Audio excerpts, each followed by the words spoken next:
Agatha Raisin and the Whisper at Cold Spring. Welcome, dear listener, to another tale of mystery and intrigue. Before we begin, tell me, where are you listening from tonight? Share your answer in the comments below.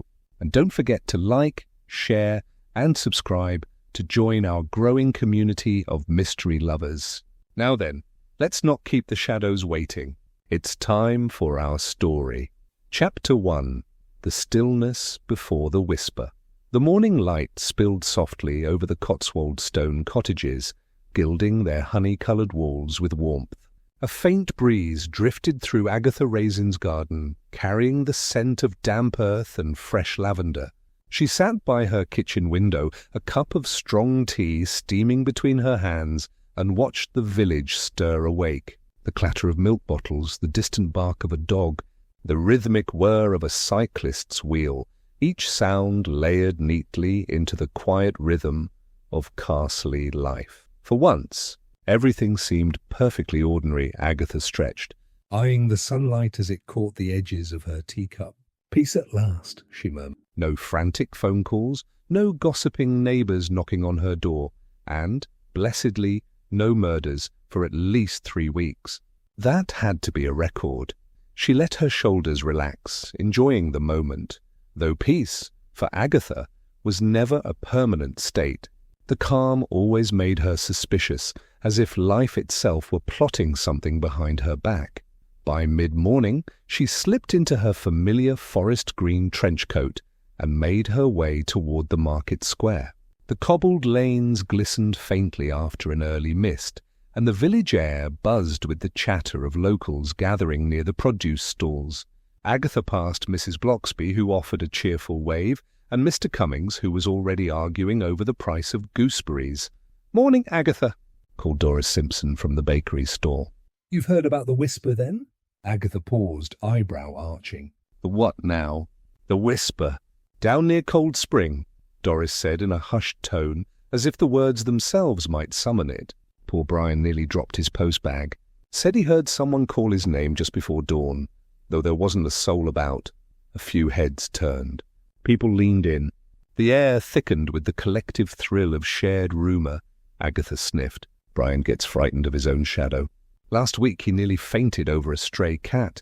Still, curiosity stirred like sugar melting in her tea. "What exactly did he hear?" "They say it was a woman's voice," whispered Doris, eyes wide, soft like it came through the mist. And just one word, "Listen," gave him the chills, something awful. A murmur rippled through the crowd. Someone muttered about ghosts. Another swore it was just the wind echoing through the trees. Agatha folded her arms. Cold Spring's probably nothing more than a damp puddle and an overactive imagination. Yet even as she said it, she caught herself glancing toward the lane that led out of the village, the one that curved past the meadows and disappeared into the wooded valley beyond. She'd been there once or twice. Cold Spring lay quiet and forgotten, half hidden among reeds and willow roots. It was said to be ancient, older than the village itself. "Still," Doris added, lowering her voice, "they say the water's been strange lately. Bubbles at night." "Lights even," Agatha laughed, though the sound came a little too quickly. "Next you'll tell me it's haunted by fairies." "Not fairies," came a voice behind her. It was Mrs. Bloxby holding a basket of scones. There's an old legend about the spring. Something about voices from the past. Agatha rolled her eyes, but a faint shiver traced her spine. She brushed it off. "Well, if the dead have started gossiping, I suppose they're just keeping up with the living." The crowd chuckled, tension easing for a moment. But when Agatha turned away, her expression softened into thought. Legends, whispers, strange lights. Nonsense, surely. Still, there was something about the look in Mrs. Bloxby's eyes, that quiet seriousness beneath the kindness. As she walked home, the village sounds faded behind her. The breeze carried faintly from the north, a single trailing note, like breath across glass. Agatha stopped. For a heartbeat she thought she heard it. A whisper, distant and fragile, curling through the morning mist. She blinked, listening. Silence. Ridiculous, she muttered, tugging her coat tighter. But even as she stepped briskly away, she couldn't quite shake the feeling that Castle's peace had just cracked. ever so slightly. The bell above the post office door chimed with a faint jingle as Agatha stepped inside.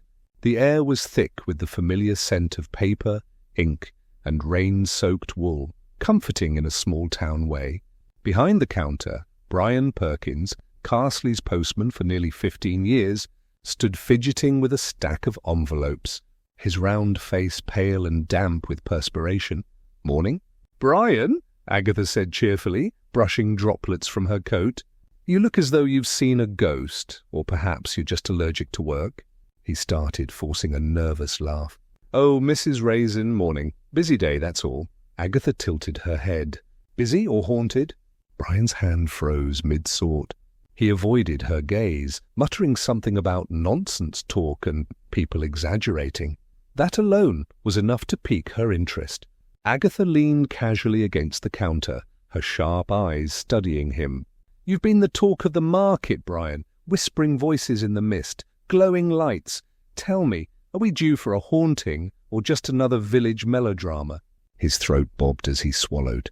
"It wasn't melodrama," he said quietly. "I heard it, Agatha. I swear I did." The way he said her name, firm, almost pleading, made her drop the teasing tone. "All right then," she said, lowering her voice. "What exactly happened?" He hesitated, twisting the corner of an envelope. "I was out early, about 5, sorting the north route. It was foggy, couldn't see past the gate. Then I heard it. Someone calling, faint but clear as a bell. Said my name." Agatha raised a brow. "Your name?" "Perhaps it was your conscience," but Brian didn't smile. It wasn't a voice I knew, soft, sort of tired, like someone calling from far away. And then he swallowed again. "Then I saw a light down by Cold Spring, just a faint glow moving through the mist. It wasn't a lantern.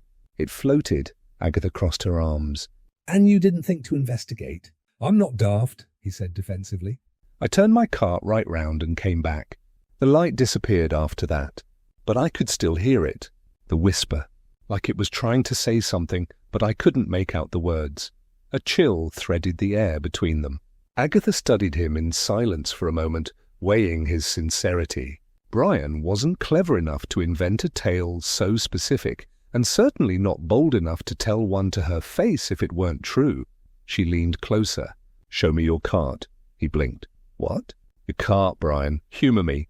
Outside, the sky had settled into a dim pewter grey. The postman's small wooden cart stood by the curb, its wheels splattered with mud. Agatha crouched beside it, eyeing the ground. Muddy footprints trailed away from the rear, large, uneven, the kind made by someone walking hurriedly. "Those aren't yours," she said. Brian frowned. I suppose not. I didn't notice." Agatha straightened, her gaze narrowing. The prints led toward the lane that wound north, the same one leading to Cold Spring. The edges were still damp, not yet hardened by the morning sun. "Who else has been near this cart today?" she asked. "No one," Brian said, voice trembling slightly. "At least, not that I saw." Agatha tapped her chin thoughtfully. Either you've acquired an invisible assistant, or your ghost walks on 2 very muddy feet." Despite the quip, her stomach tightened. She could hear the faint drip of water from the eaves, the creak of the post office sign in the wind. Everything suddenly seemed too still, too watchful. Brian shuffled uneasily. "You think I'm mad, don't you?" "Mad? No," Agatha said, her tone softer now. "But I do think something or someone is playing games near that spring." She turned toward the distant hills, where the mist lingered low and heavy like a secret waiting to be uncovered. "And I, for one," she added, buttoning her coat, "don't care much for games I haven't yet solved." Chapter 2. The Cold Spring Legend. The next morning dawned grey and damp, the kind of weather that made Carsley seem half asleep. Agatha Raisin, however, was wide awake, her curiosity sharpened like a cat's claws. Cold Spring had taken root in her thoughts overnight, creeping into her dreams with whispers she couldn't quite recall upon waking. By breakfast, she'd decided that ignoring it would be impossible. The village archives were housed in a narrow, ivy-covered building tucked beside the churchyard. It smelled exactly as an archive ought to, dusty, papery, and faintly of lemon polish. Inside, the air was cool and still, the silence broken only by the occasional creak of the wooden floorboards. Miss Martha Bell, the elderly archivist, peered over her spectacles as Agatha entered. "Ah, Mrs. Raisin, researching another scandal?" Agatha gave a thin smile. "Let's call it local history." "Well," said Miss Bell, rising from her chair, "our history has plenty of scandal in it." "What is it this time?" "Cold Spring," Agatha replied. The archivist paused, lips pursed. "Cold Spring, you say?" "Haven't heard that name in some time. Folklore, mostly?" "You won't find much." "Humour me," Agatha said. 10 minutes later, she sat at a long oak table, surrounded by a stack of brittle files tied with faded blue ribbon. She untied the first bundle carefully, releasing a puff of dust that glimmered in the filtered light. Old ink bled into yellowed pages, village records, newspaper clippings, half-legible diary fragments. The handwriting shifted through time, from elegant curls to practical modern scrawl, each telling fragments of the same story. The earliest mentions of Cold Spring dated back centuries. Farmers once called it the Talking Well. Travellers wrote of strange echoes rising from its depths, whispers that mimicked their own words or repeated names long forgotten. Most dismissed it as trick of acoustics, but every few decades the stories returned, always following some misfortune, a missing shepherd, a drowned dog, a lost child. Agatha turned a page and frowned. An entry from 1932 caught her eye. Local woman resumed dead. Body not recovered. Last seen near the spring. The paper was thin as onion skin, the ink smudged from damp fingers long ago. The name, half blurred, looked like Edith M. something. The rest was unreadable. She checked another folder. More fragments. A newspaper headline, its edges brittle and torn. Mystery at Cold Spring. Village in fear. Beneath it, a short paragraph. Residents report hearing cries near the spring on misty nights. One villager claims the water spoke her name. Authorities advise against visiting after dusk. Agatha leaned back, lips pursed in thought. Folklore was one thing, but the repetition over centuries gave her pause. The phrasing, the consistency, even the tone of warning. There was a rhythm to the stories, like the echo of a voice retelling itself through time. A final file rested at the bottom of the pile. Unlike the others, this one bore a handwritten label in dark ink, the Cold Spring Record. Inside were a few pages of typed notes, probably compiled mid-century. She read aloud softly, her voice mingling with the hum of silence. The spring lies deep within limestone bedrock, fed by an underground river. Locals claim the waters remember sounds and replay them when stirred by wind or rain. Witnesses have reported hearing names, confessions, and laughter. No conclusive evidence found. One line, underlined twice, stood out. "The water remembers." Agatha whispered the words under her breath. They lingered oddly in the air, as if the room itself were listening. She glanced toward the window where rain had begun to trickle against the glass, and for an instant she thought she heard a faint echo of her own voice repeating them. "The water remembers." Her eyes flicked back to the file, but the words blurred slightly. The ink faded into grey patches. She frowned, wondering if her imagination was getting the better of her. Folding the notes neatly, she rose and thanked Miss Bell, who looked faintly relieved to see her go. "Some things are best left in the past, Mrs. Raisin," the archivist murmured. Agatha gave her a small, knowing smile. "Yes," she said, stepping into. "But the past rarely leaves us alone, does it?" The scent of freshly baked scones and bergamot tea filled the snug warmth of Carsley's tea shop, where Agatha Raisin had taken her usual corner table. Rain pattered lightly against the window, turning the cobblestones outside into a shimmer of silver puddles. She stirred her tea absently, lost in thought, until Mrs. Bloxby appeared, with her gentle smile and a tray of pastries. "I thought you might need company," said Mrs. Bloxby, setting down the tray. "You've been buried in those archives all morning. Haunted by them, more like," Agatha replied. Cold Spring isn't just a pond with an overactive echo. There's a pattern. Every few decades, something strange happens there. Whispers, lights, disappearances. And always the same phrase. The water remembers. Mrs. Bloxby settled opposite her, smoothing her skirt. It does sound poetic, she admitted, though I suspect you prefer your mysteries with fewer metaphors. Before Agatha could answer, the door flew open, and in burst Roy Silver, her former PR assistant turned occasional chaos bringer, clutching a dripping umbrella. "Aggie, darling," he cried, shaking rain everywhere. "you look positively buried in thought." "Don't tell me you've found another ghost?" "Not yet," Agatha said dryly, "but give me an afternoon." Roy ordered a cappuccino and leaned in conspiratorially. "So what's the gossip this time? Haunted well? Cursed cat? Poltergeist with a grudge?" "Cold Spring," Mrs. Bloxby supplied. "There are whispers in the mist, apparently." Roy's eyes widened with mock horror. "Oh, fabulous." "How very BBC Sunday special." Agatha shot him a look that made him instantly serious. Well, almost. "Brian the postman claims he heard a voice," she said. "Then I found muddy footprints near his cart. And the records mention a missing woman in 1932. It's all a bit too neat to dismiss." Mrs. Bloxby sipped her tea. "Perhaps it isn't just legend. These things have roots after all. Someone must have suffered for such stories to linger." Agatha nodded slowly. "Her name was Edith Moore, or what's left of it in the files." No record of a body." "No family mentioned." Mrs. Bloxby hesitated, then said, "You know, that's curious. A new resident has just moved into Cold Spring Cottage." "Bought it last month," Agatha blinked. "Someone actually lives there?" "Yes, Dr. Evelyn Moore, a botanist, I believe. Keeps to herself mostly." "Moore?" Agatha repeated, leaning back. "That can't be coincidence." "Perhaps a relative of our vanished Edith," Roy grinned. "Oh, this is delicious." "You've got a haunted spring, a lost woman, and a mysterious doctor with the same surname." "You're practically living in an Agatha Raisin novel." Agatha ignored him, eyes distant. "I think," she said slowly, "that it's time I paid the good doctor a visit." Mrs. Bloxby smiled kindly, though her gaze held quiet worry. "Just promise you'll tread carefully, dear." Legends aside, Cold Spring has never been kind to the curious. Agatha lifted her cup, her tone light, but her eyes sharp.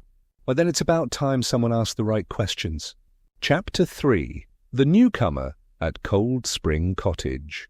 The lane to Cold Spring Cottage wound through a curtain of mist, the morning air carrying the scent of damp moss and wood smoke. Agatha Raisin, wrapped snugly in her green trench coat, picked her way along the muddy path, heels clicking with stubborn precision.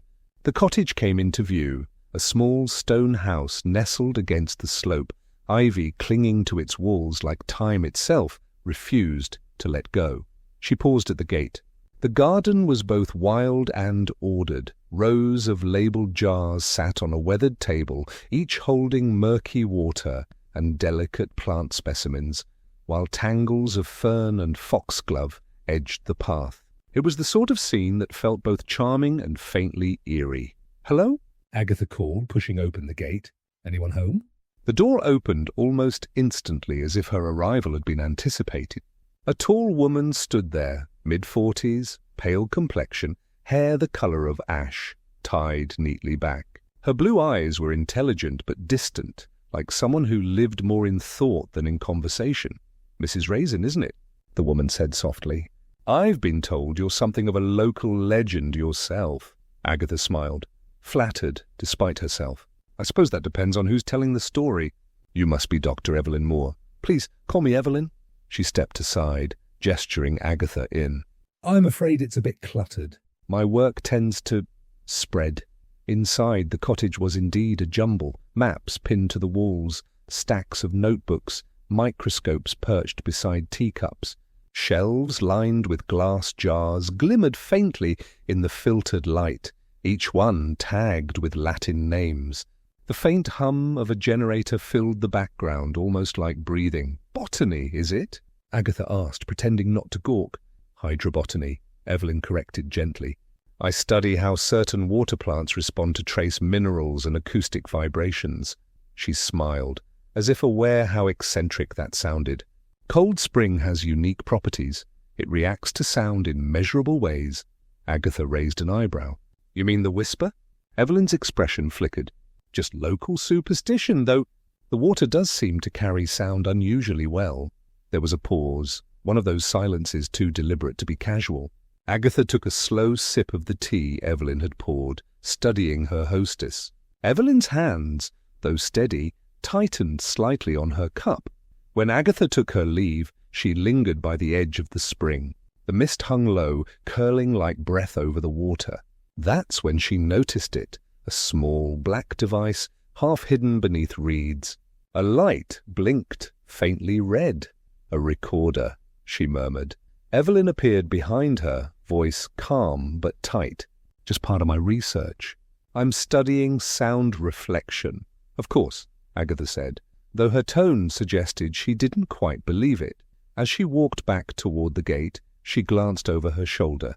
Evelyn stood motionless by the spring, the mist curling around her like a secret she had no intention of sharing.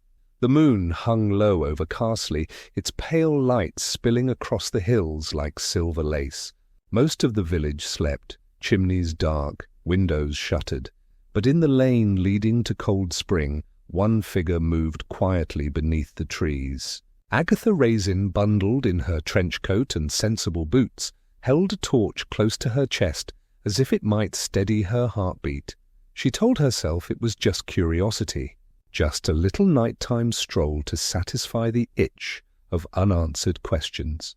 And yet, as she approached the spring, a chill ran through her that no evening breeze could explain. The air was unnaturally still. Even the owls seemed to be holding their breath. The path dipped toward the water where the mist was thickest, silver threads swirling like ghosts over glass.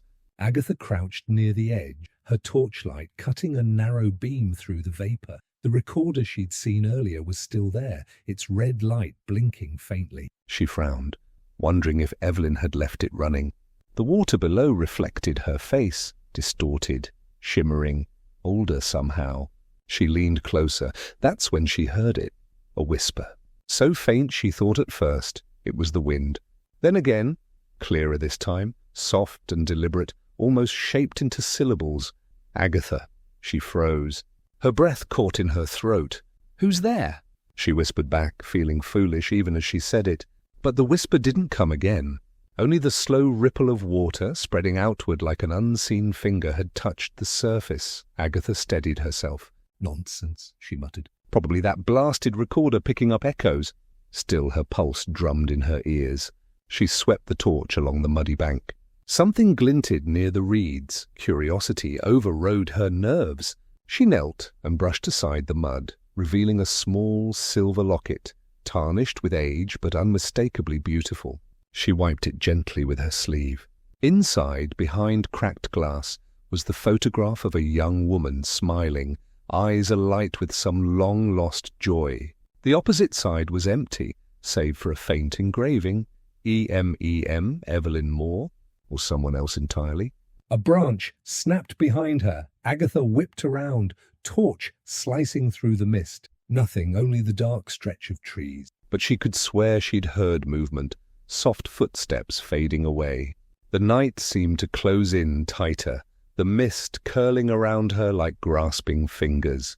"Ridiculous," she muttered again, though her voice shook. She slipped the locket into her pocket and began to hurry back up the path. The whisper came once more, faint and stretched, as though the night itself exhaled her name.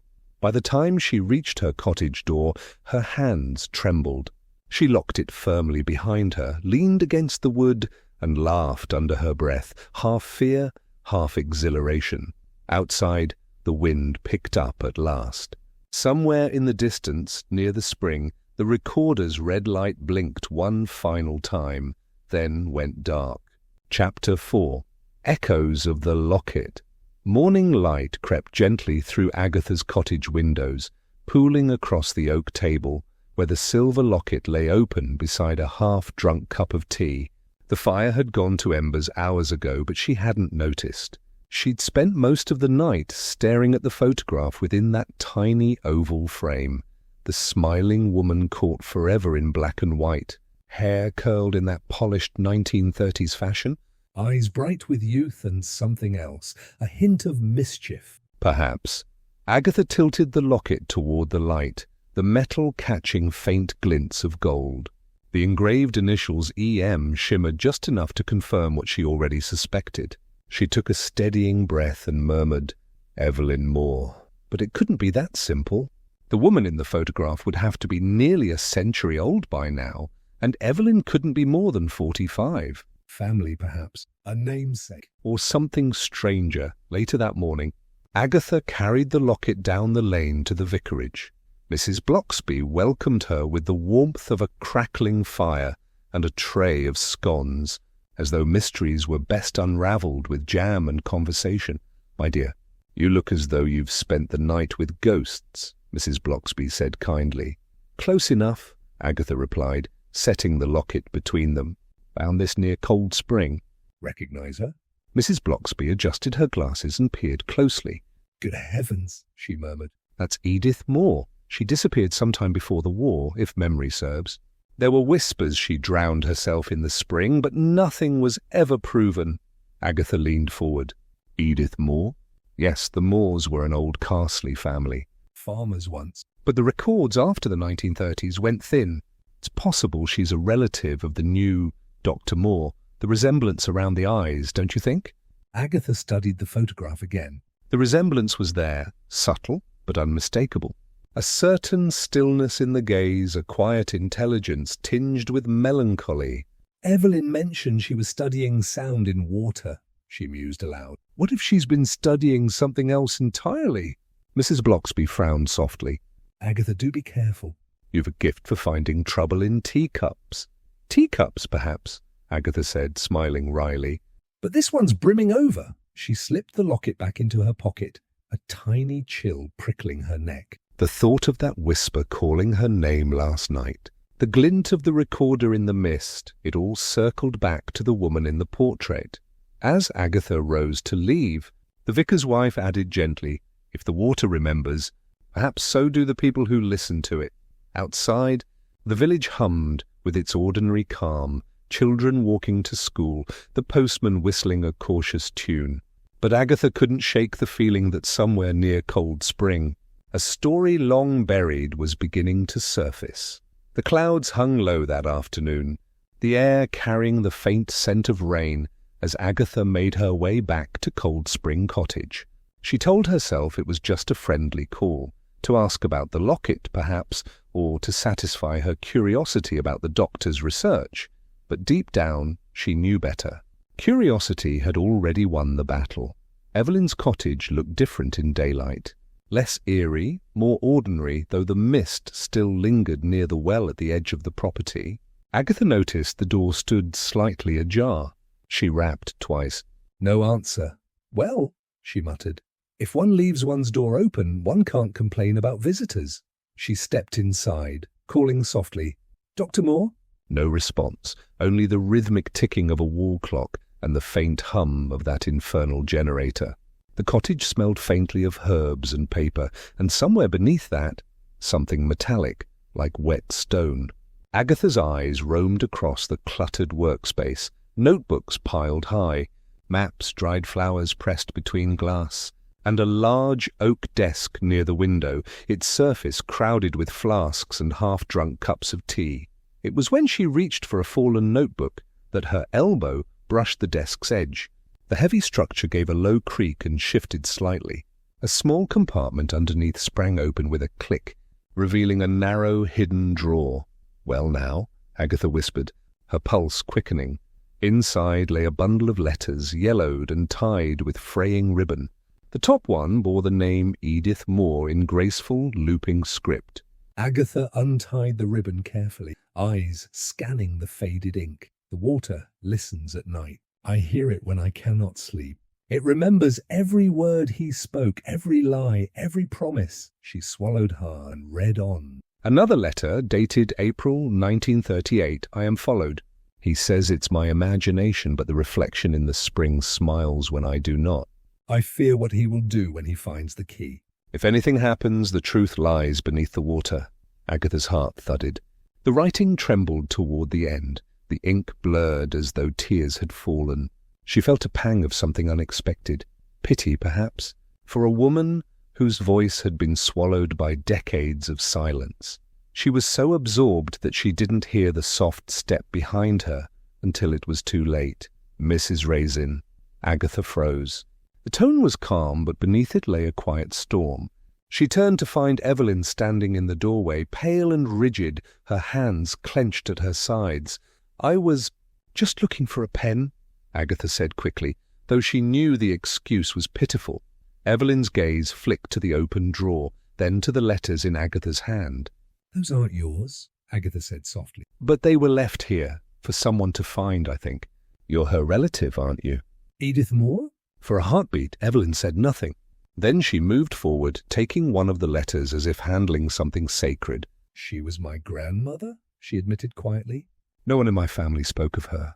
"Only that she vanished near the spring, and that the water never gave her back." The anger in her voice dissolved, replaced by something fragile, grief, perhaps, or guilt. Agatha placed the rest of the letters gently on the desk. "And perhaps she's been waiting for someone to listen."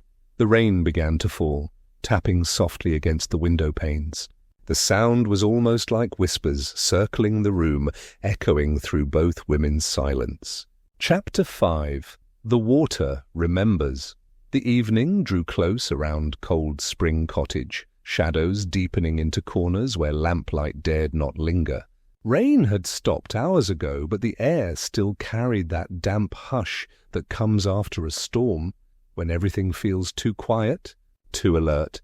Evelyn sat at her cluttered desk, the sound recorder before her like an unwelcome relic.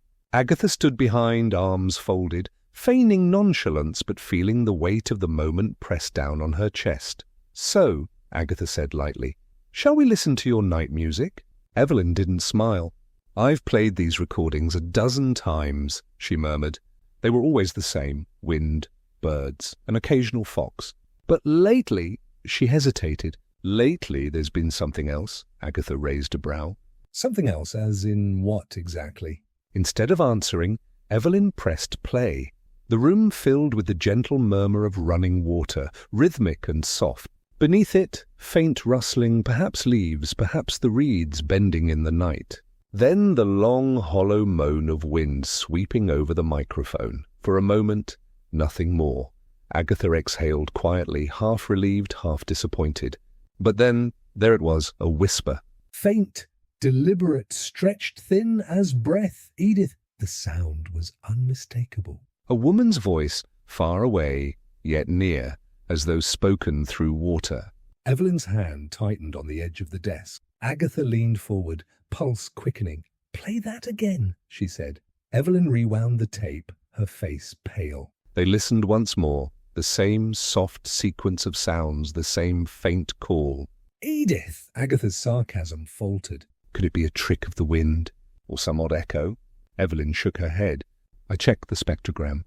"The voice frequency is human, too precise to be coincidence." The recorder clicked off with a hollow snap. For several seconds neither woman spoke. The only sound was the ticking of the old clock above the hearth. Agatha broke the silence. "You think it's your grandmother?"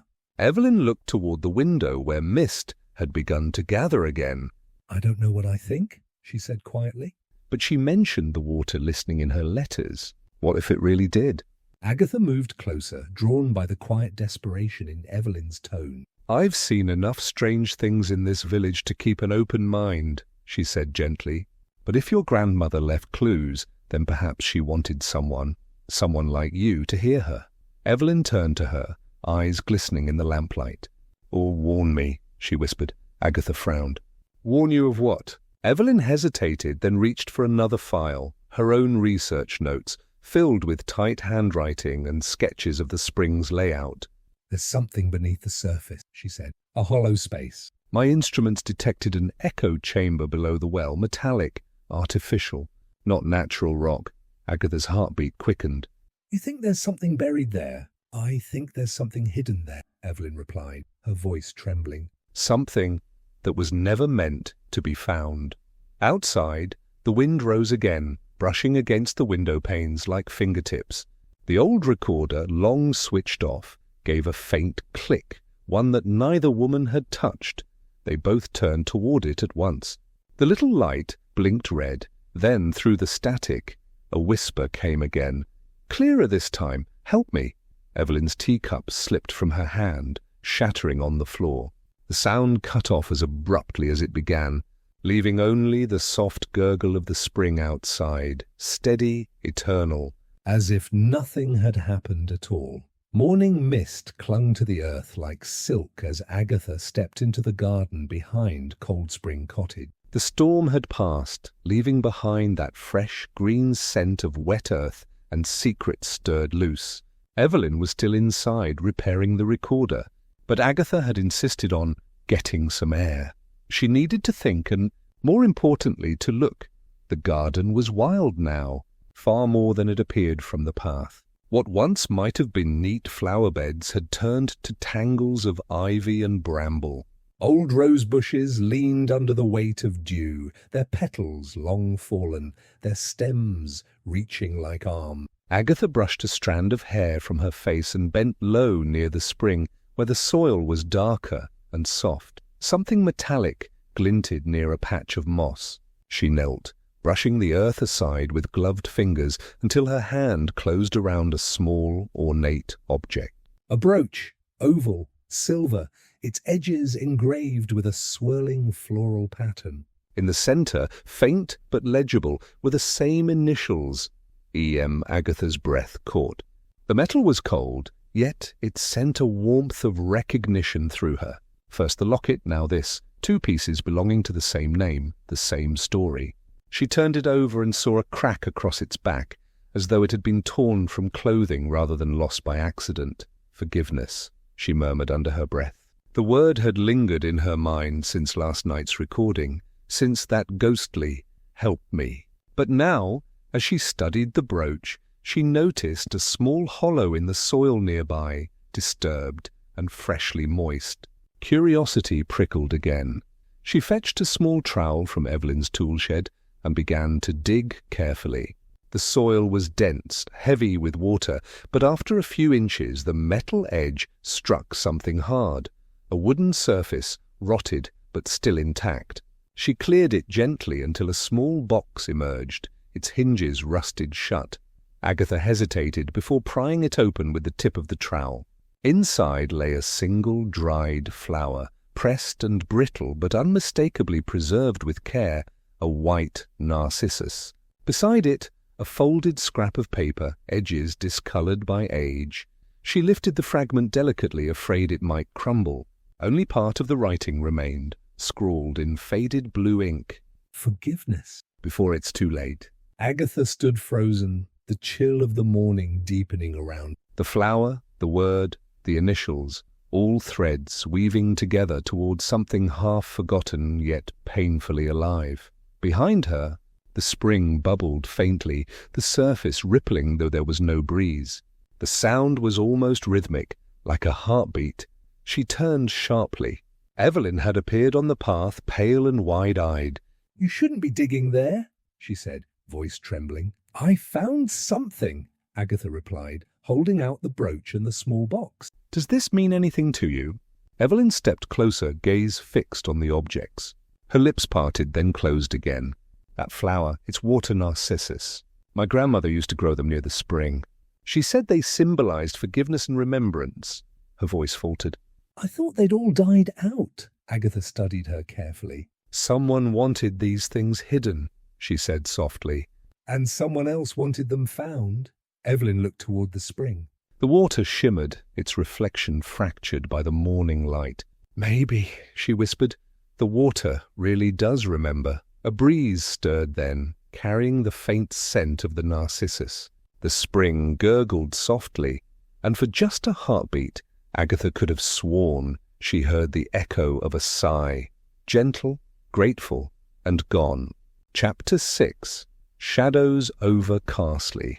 By midweek, the story of Agatha Raisin's midnight adventure had spread through Carsley faster than a rumour about discounted gin at the village shop. The whispers began at the bakery, drifted into the post office, and by afternoon had reached Mrs. Bloxby, who, with characteristic grace, pretended surprise when Agatha arrived for tea. "You've really done it this time." Agatha, Mrs. Blocksby said gently, pouring tea into a china cup patterned with violet. Half the village thinks you've disturbed some sort of spirit. Agatha, unruffled, but inwardly pleased, stirred her tea with deliberate calm. Oh, nonsense. I merely found a few old trinkets. Hardly the makings of a haunting. Mrs. Blocksby replied, arching an eyebrow. Then how do you explain the postman refusing to deliver past Cold Spring Lane? Agatha's spoon paused mid-stir. Superstition, she declared. The man jumps at his own shadow. Probably blamed me when his torch batteries died. Yet, as she walked home that evening, Agatha couldn't quite shake the feeling that the village had shifted. Curtains twitched when she passed. Conversation stopped just a beat too late. Someone had scrawled Spring Witch in chalk on the notice board by the church, and though it was half rubbed away by rain, the letters were still legible. She found herself half amused, half irritated. Witch indeed, she muttered. They're lucky I don't hex them into cleaning their own hedges. At her cottage, the power flickered as she unlocked the door. Once, twice, then the light steadied. She frowned, staring at the bulb as though it might offer an explanation. Outside, the wind moaned faintly through the hedgerows. She brewed a strong cup of coffee and sat by the window, notebook open, determined to outline her thoughts about the locket, the brooch, and Evelyn's trembling hands. But the rhythm of the pen tapping against the page slowed when she caught a flicker of movement outside. A man, standing by the lane, tall, coat collar turned up, face shadowed beneath a wide-brimmed hat. He wasn't moving, just watching. Agatha's pulse quickened. She straightened, straining to see, but before she could grab her torch, the figure turned and walked away. Vanishing behind the hawthorn trees, probably some nosy reporter, she said aloud, though the sound of her own voice startled her. Or worse, Bill Wong checking up on me again. Still, she locked the door twice before returning to her seat. Her reflection in the window wavered faintly against the night beyond, and for an instant she imagined another face behind hers, someone pale, whispering something she couldn't hear. She shook her head sharply, muttering, "Nonsense, Agatha. You're letting village gossip get to you." The clock struck 9. Somewhere in the distance, a dog barked once and fell silent. Agatha wrote a single line in her notebook. If the water remembers, what else does it keep? She sat back, satisfied with her own dramatic phrasing. That'll give them something to talk about, she murmured. And outside, unnoticed by her, the reflection in the darkened window seemed to ripple, like water disturbed by an unseen hand. The next morning dawned pale and misty, the kind of ghastly fog that blurred hedges and made every figure seem half-dreamt. Agatha, armed with her umbrella and determination, decided she'd had enough of lurking strangers. When she spotted him again, half hidden near the lane by Cold Spring, she marched straight toward him, heels crunching on the damp gravel. "You there?" "Yes, you." "Care to explain why you've been skulking about like a bad imitation of Sherlock Holmes?" The man turned, startled but composed. He was in his late 40s, lean-faced, with intelligent eyes and an old satchel slung across his shoulder. "Mrs. Raisin, I presume?" he said, his voice measured and calm. "My name's Thomas Hale. I mean, no harm." "Historians rarely do until someone ends up dead," Agatha quipped, eyeing him skeptically. "Now what exactly are you studying out here at this hour?" Thomas hesitated, then pulled a leather-bound notebook from his bag. Its pages were filled with old maps, clippings, and handwritten notes. "The Moore family," he said. "Specifically Edith Moore, the woman who vanished in 1933. Her case was ruled an accident, but I believe it was murder." Agatha blinked, the word landing like a cold drop of rain. "Murder? That's rather dramatic, even for Carsley." He met her gaze steadily. "I've traced evidence that Edith was seen arguing with someone days before she disappeared, a man who was never identified. There were inconsistencies in the reports, missing testimony." "Even her letters were tampered with." Agatha crossed her arm. "And what does this have to do with Dr. Evelyn Moore?" Thomas's expression darkened.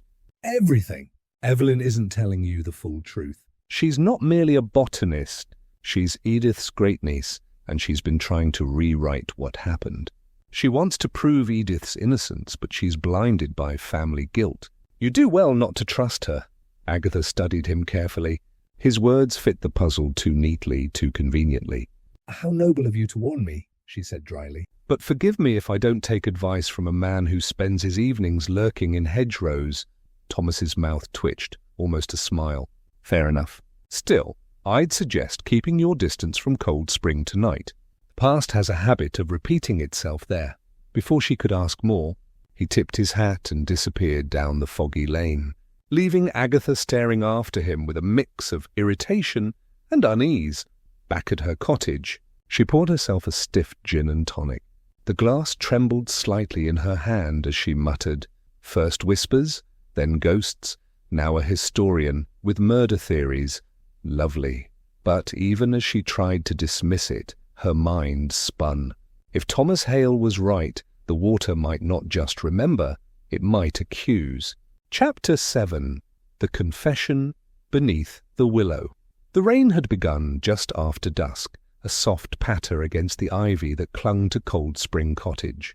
Agatha Raisin stood on the doorstep, umbrella in hand, her curiosity outweighing her sense of timing. When the door opened, the scent of damp earth and lavender met her, along with Evelyn Moore's pale, tired face. Agatha, Evelyn said quietly, stepping aside. I thought you might come. Inside, the cottage was dim except for the amber glow of a desk lamp. Papers lay scattered across the floor, sketches of watercurrents, half-dried flowers pressed between glass, and notebooks filled with fine, looping handwriting. The air hummed faintly with the sound of the recorder's playback, white noise, and the faint, haunting echo of water. Agatha closed her umbrella and leaned on the back of a wooden chair. You've been busy, she said, trying to sound casual. Studying ghosts or just trying to outwit them? Evelyn gave a faint, humorless laugh. Neither. I'm studying mistakes. There was something in her tone, worn, brittle, that made Agatha lower her guard. She watched as Evelyn moved to the desk and picked up a small leather-bound book. The cover was water-stained, its pages warped. These belonged to Edith, Evelyn said softly. I found them when I was renovating the cellar, along with a box of old belongings. Letters, a handkerchief, the locket you found. I thought about giving them to the Historical Society, but... She hesitated, tracing the edge of the notebook. I didn't want to start rumours. You know how people talk in Carsley? Agatha nodded, lips curving into a knowing smirk. Oh, I'm painfully aware. Evelyn looked up, her eyes glistening in the lamplight. I thought if I could prove there was nothing supernatural about the spring, maybe it would quiet the past. My research was meant to show that the whispers were just sound reflections, wind, water pressure, the acoustics of the well. She paused, swallowing hard. But something went wrong. When I set the recording devices, they started picking up. Voices. Agatha tilted her head, curious. You mean Edith's voice? I don't know, Evelyn said quickly. Maybe it was an echo, maybe something mechanical, but it felt personal. Her fingers trembled slightly as she switched off the recorder. When I first heard it, I thought I was losing my mind. Silence filled the room. The ticking of the wall clock sounded louder, like a slow heartbeat. Outside, the rain intensified, blurring the window pane into silver streaks. Agatha stepped closer, lowering her voice. Evelyn, if this is just science gone odd, then why are you so afraid? Evelyn's eyes flicked toward the window, then back to Agatha. Her composure faltered. Because when I heard that whisper... It said my name. Not Edith. Mine. Her breath caught, and she turned away, pressing a hand against the desk as though steadying herself. It called me like it knew me. Agatha felt a faint shiver trace her spine, though she masked it with dry humour. Well, perhaps you've been spending too much time listening to puddles. Water does strange things to the mind. That earned a weak smile from Evelyn. Maybe, but I can't deny what I found next. She opened a drawer and pulled out a faded photograph. 2 women, standing beside the spring. One with Edith's unmistakable face, the other strikingly similar yet softer. That's Edith, Evelyn said, pointing. And the other was her sister. My grandmother. The air seemed to thin. Agatha's brows arched. So you are a Moore by blood, Evelyn nodded, her voice trembling. I didn't want anyone to know. The Moore name brings whispers even now. I thought I could make peace with the past quietly through research. But maybe some things don't want to stay quiet. Agatha's eyes softened. Perhaps not. Perhaps they just want to be heard. For a long moment neither woman spoke. The lamp flickered, and the sound of rain against the roof deepened into a steady rhythm, like breath, like the pulse of the spring itself. Evelyn closed the photograph gently, her shoulders easing just a little. "You'll think me foolish," Agatha smiled faintly. "My dear, I make a living out of being foolish at the right time. But tell me, if the spring remembers voices, what happens when it remembers sorrow?" Evelyn's reply came as a whisper. "Then maybe it's time someone forgave it." Outside, the rain subsided, leaving only the faint echo of dripping leaves and the low hum of the recorder, silent now, yet somehow still listening. The wind rose without warning, a low moan that rolled through Carsley like the breath of something ancient. Agatha had just reached her gate when the first flash of lightning tore across the sky. The air smelled of rain and riverstone, raw, electric, and charged with something older than the storm itself. Before she could fetch her coat, Evelyn appeared at the lane, her hair plastered to her forehead, her voice barely audible over the gusts. "Agatha, the whisper, it's back!" That was all it took. Agatha grabbed her lantern and followed, her heels splashing through the mud as the two women fought the wind toward Cold Spring. The trees leaned in as if listening, their branches thrashing, their leaves torn loose and carried into the darkness. The whisper rose between the thunderclaps, low, rhythmic, almost human. By the time they reached the clearing, the spring had transformed. The water, usually glass still, now churned violently, foam glinting in the dim light. The ancient willow bent and shuddered, its long branches sweeping the ground like fingers searching for something lost. Evelyn gasped. "It's never done this before." Agatha held the lantern high, the flame guttering. "Then it's not the spring doing it, it's what's in it." A deep rumble echoed beneath the surface, followed by the unmistakable sound of a whispering chorus, dozens of voices murmuring at once, weaving in and out of the storm. Agatha strained to listen, her pulse hammering. She couldn't make out words, only emotion, grief, guilt, longing. Evelyn fell to her knees by the edge, shouting over the wind. "I didn't mean to wake it. I was only trying to understand." Another flash of lightning struck nearby, turning the water silver for an instant, and that's when Agatha saw it. Something glinted between the stones at the bottom of the spring. A small, metallic shimmer too perfect to be natural. She dropped to the ground, ignoring Evelyn's cry, and reached into the freezing current. The chill burned her skin as she fumbled blindly, fingers scraping against rock until they closed around something solid. When she pulled it free, the whisper stopped. Instantly, the storm still raged above, but the voices, those haunting murmurs, fell silent as though the spring itself had taken a breath and held it. Agatha stared at the object in her palm, a pendant, old and rusted, its chain broken. Mud and moss clung to it, but beneath the grime she could just make out an engraving. A delicate initial, E.M. Edith Moore, she murmured. Evelyn's face went pale as moonlight. She reached forward with trembling hands. That was hers, the one she always wore. My grandmother told me she never took it off. The pendant felt heavier than gold in Agatha's hand. "Then this spring isn't haunted," she said softly. "It's burdened!" A sudden gust tore the umbrella from Evelyn's grasp and sent it tumbling into the dark. Thunder rolled across the hills, yet the spring had gone still again, eerily calm, as if it had released its secret and was waiting for someone to listen. Evelyn looked at Agatha, her voice breaking. "Do you hear it?" "It's quiet now." Agatha nodded slowly, tightening her grip on the pendant. "Yes, because we've found what it was trying to tell us." The last rumble of thunder faded into the distance. Rain softened into a whisper against the willow leaves, no longer the chilling murmur of the dead, but something gentler, like gratitude. Evelyn knelt beside Agatha.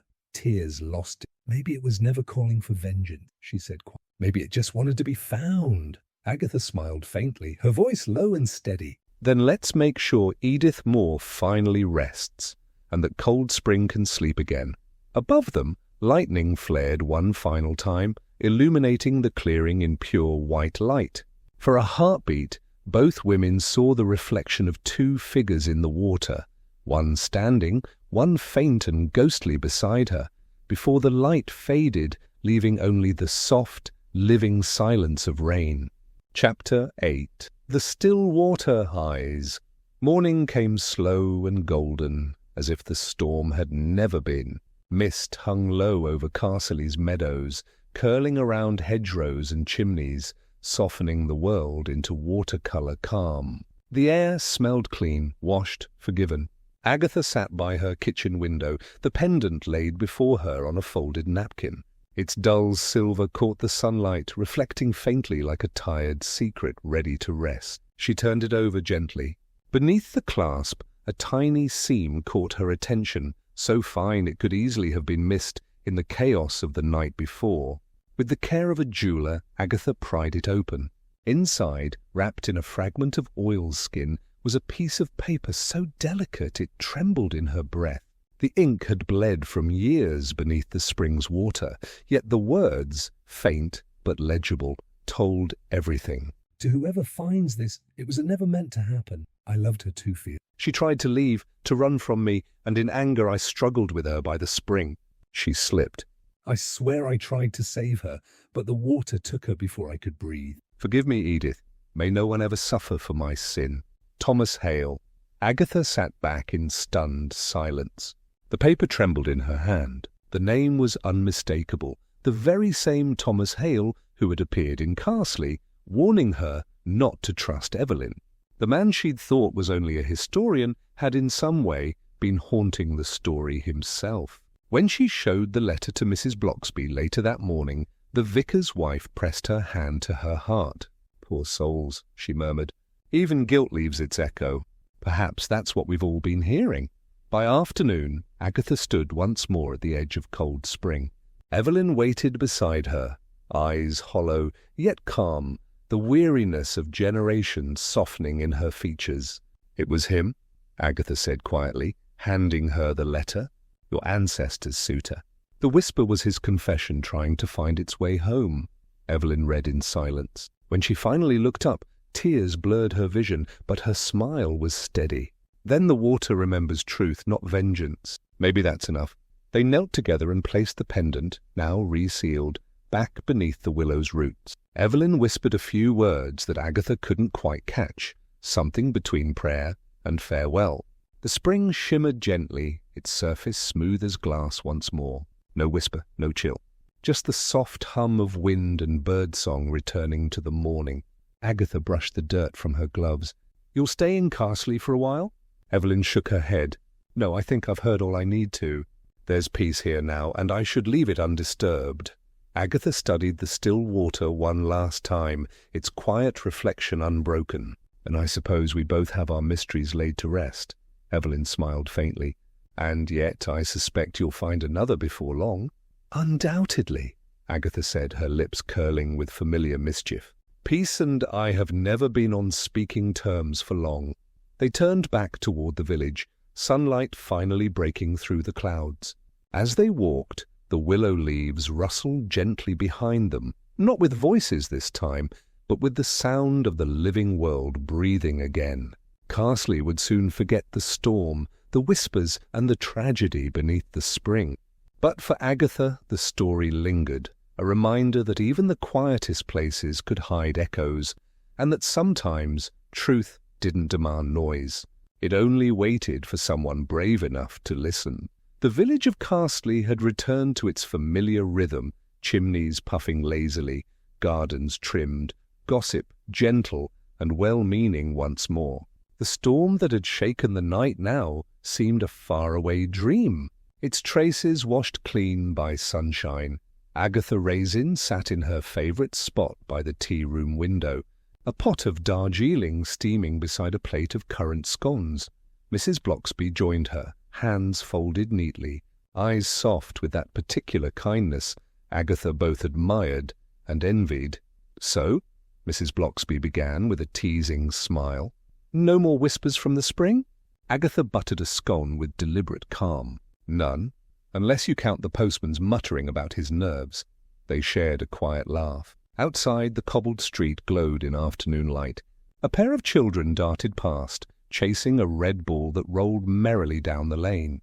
Peace had returned, not the dull sort, but the kind that made the heart feel grateful simply to sit still. Evelyn had left that morning. Her note, tucked under Agatha's teapot, had read, "Dear Agatha, thank you for listening, for believing, and for knowing when not to press too hard. The spring is quiet now. I hope it stays that way. Should you ever find yourself near Oxford, the kettle will be on. With affection, Evelyn." Agatha kept the note folded in her handbag, though she would never admit it aloud. Something about the woman's quiet grace had left a lasting impression, like a shadow of thought that lingers even after the lights come on. Mrs. Bloxby poured another cup of tea. "You did well, Agatha. Not every mystery ends with peace." Agatha shrugged, pretending indifference. "Peace isn't half as interesting as trouble, if you ask me. But I'll take it, for now." From the table beside them, an elderly couple debated the best jam for scones. The hum of village chatter mingled with the clink of porcelain, and Agatha found herself smiling. The world was simple again, or as simple as Carsley ever allowed it to be. Later she strolled through her garden. The air shimmered with the scent of lavender and the faint sweetness of tea roses. Somewhere in the hedgerow a robin chirped, as if reminding her that life, like gossip, never stayed quiet for long. Her gaze drifted east toward the distant line of trees where Cold Spring lay hidden. The willow stood still, unbothered, its leaves catching golden light. For a moment, Agatha fancied she heard a faint sigh on the breeze, but it wasn't sorrow this time. It was simply the sound of water resting. She tucked her hands into her coat pockets and chuckled softly. "You can rest too," she murmured, "at least until the next mystery finds me." As she turned back toward her cottage, the church bells began to chime the hour. The sound rolled over the village, clear, bright, and utterly alive. Somewhere, Mrs. Bloxby would be tending flowers, the postman whistling down the lane, and the people of Carsley blissfully unaware that their peace had once hung on a whisper. Agatha paused at her door, looking back once more before stepping inside. She thought of Edith Moore, of Evelyn, of guilt and forgiveness carried through water and time. Then she smiled. Some stories, she decided, weren't meant to be solved completely. Some were meant to fade gently into the quiet, like sunlight on a still pond. Inside, the kettle began to whistle. Agatha set her hat aside, reached for her teacup, and let out a small sigh of contentment. For now, Carsley was calm. But somewhere beyond the hills, another secret was already stirring, waiting for Agatha Raisin to notice.